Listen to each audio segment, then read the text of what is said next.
This is like a love triangle, but with four people that are interconnected by one person and led to one murder and two attempted murders. Jennifer Ferguson was married to a man named Carlton Ferguson, and they lived in Lafayette County, Arkansas. On April 17th, 2020, in the Lafayette court, Jennifer Ferguson filed for an order of protection against her husband Carlton because he had been violent with her and threatened her life. Jennifer actually listed several instances of violence or Carlton threatening her life, but the most recent was on April 9th when Carlton found Jennifer at a friend's apartment, kicked in the door, started throwing a fit. Jennifer tried to calm him down because there were children at the house, and she went outside with Carlton. He kept asking for her keys, her money, her phone, and he forced her to go down into the parking lot. Jennifer pulled away from him, and Carlton physically attacked her, even at one point when she landed on the ground, him kicking her repeatedly. But it seems like things got even worse than that, because just 2 weeks after Jennifer filed for this order of protection, Carlton found her once again on April 30th, 2020. That night in Lafayette County, there was a 911 call about a shooting that occurred at 915 West 3rd Street. When police got to that address, Jennifer Ferguson answered the door and told police that her ex-husband, Carlton Ferguson, had came to the address, kicked in the door, and shot both her and the other person in the house. That person's name was Kira Bradley, and Kira Bradley was actually the girlfriend of Jennifer Ferguson. Both of these women had gunshot wounds to the head. Jennifer Ferguson was walking around and bleeding from her head, but when police got to the address, Kira Bradley was laying on the floor, suffering from a gunshot wound to her forehead. But she was communicating with police and did give the same story that Jennifer gave. Both Jennifer and Kira were transported to Christus St. Michael Hospital in Texarkana, and they were treated for their injuries, which they both survived. For Carlton's part, he was arrested. The vehicle that Carlton drove, a 2009 Nissan Murano, was towed to a secure location, and then police found certain items inside that tied Carlton to the shooting of Jennifer and Kira, which on May 1st, the next day, he told police that the gun that he used in the shooting was located in the Nissan. Carlton Ferguson was charged with 2 counts of attempted murder, possession of firearm by a certain person, and aggravated residential burglary. Just 5 months after Carlton Ferguson attempted to murder Jennifer and Kira, one of the two women would die and the other one would be arrested for the murder. So on September 11th, 2020, before noon, Jennifer Ferguson walked into the Lafayette County Sheriff's Office and spoke to an officer from Louisville. She told this officer that her girlfriend, Kira Bradley, was dead, and she thought that her new boyfriend, Jericho Jones, was responsible for the murder. She said that the night before, her boyfriend had been drinking and told her that he did something bad and he didn't want to live anymore. Jennifer then said that he told her that he murdered Kira. Jennifer said that she had been texting Kira all morning, but Kira hadn't responded, and she was afraid to go to the house to check on Kira because she didn't want to find Kira dead. So she was asking police to go perform a welfare check on Kira Bradley.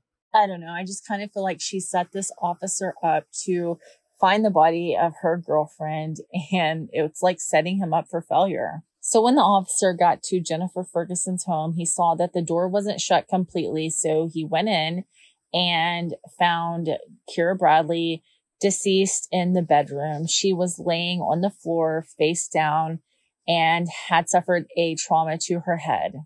Jericho Jones was taken to the police department and interviewed by police, and he told police that he only told Jennifer that he had murdered Kira Bradley to try to get cool points with her, and that he had never even been to Jennifer's house. He said that Jennifer called him and told him that She needed to see him. She had a panicked tone, and she drove all the way to El Dorado. Jennifer Ferguson was interviewed by police, and she told police that she had nothing to do with Kira's death. She told police she knew that Jericho Jones was the one that murdered Kira Bradley. It wasn't until the next day when Jennifer Ferguson was interviewed a second time that she started telling police a little bit more of the truth. In her second story, according to Jennifer Ferguson, she and Kira Bradley got into an argument about her Facebook. Jennifer said Kira got in her face and told her that she hated her, that she didn't want her, that she wasn't going to let her be with anyone else.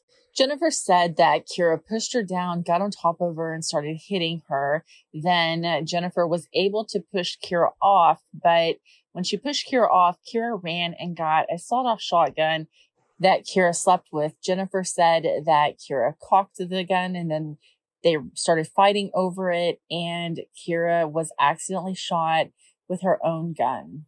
Kira Bradley died from a gunshot wound to the head. Jennifer told police that she was shocked and she panicked. She said that she grabbed a shirt or towel, she wasn't even sure which one, wrapped the gun and Kira's cell phone up in a bag, and she went out to her car. But when she went out to her car, she said that she forgot her keys. So she had to force her way back into the home in order to get her keys, which damaged the door frame and made it look as though someone broke into the house. Jennifer Ferguson said that she left her house driving towards Texarkana, and that she stopped on the Red River Bridge and threw the gun and the cell phone out of her car window. Then she said she went on into Texarkana, she got her nails done, she went to the hair store, and she went to a clothing store. Jennifer said that she didn't call Jericho Jones until she was in the clothing store, but she didn't give him any other details. She just told him that she had messed up. Jennifer met up with Jericho Jones. They checked into a hotel, and Jennifer told Jericho she was going to go turn herself in. At that point, Jericho said, "I can't let you do that. I'll do better in jail than you because I've been homeless. My mom didn't treat me decently, and I'll do better in jail than you." So it was at that point that Jericho decided that he was going to take the rap for Jennifer. Jericho Jones did tell police a slightly different story. According to Jericho, Jennifer called him and he was on the phone when Kira came in and started yelling at Jennifer about Facebook. Jericho said that he heard Jennifer say, "Get that gun out of my face," and then the line disconnected. According to Jericho, Jennifer told him that she was lying in bed when Kira came in fighting with her about Facebook.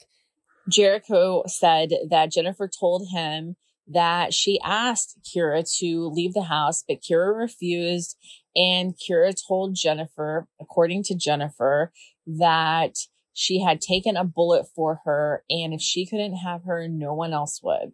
Jericho Jones did confirm that his taking the rap for Jennifer Ferguson was his idea.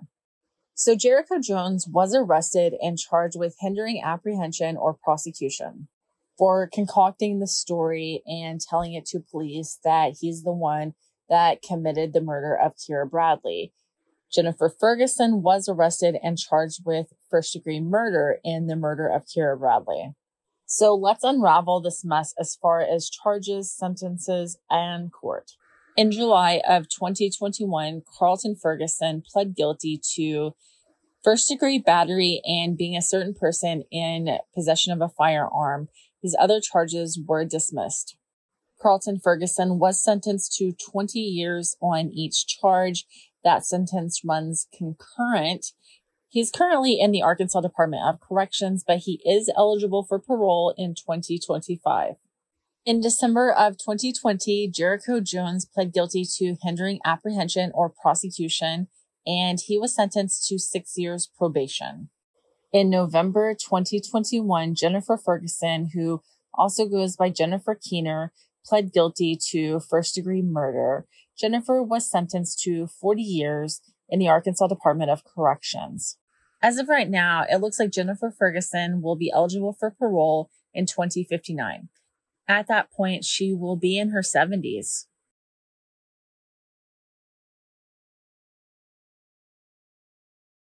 Thank you for watching this video. Please remember to like, subscribe, and share.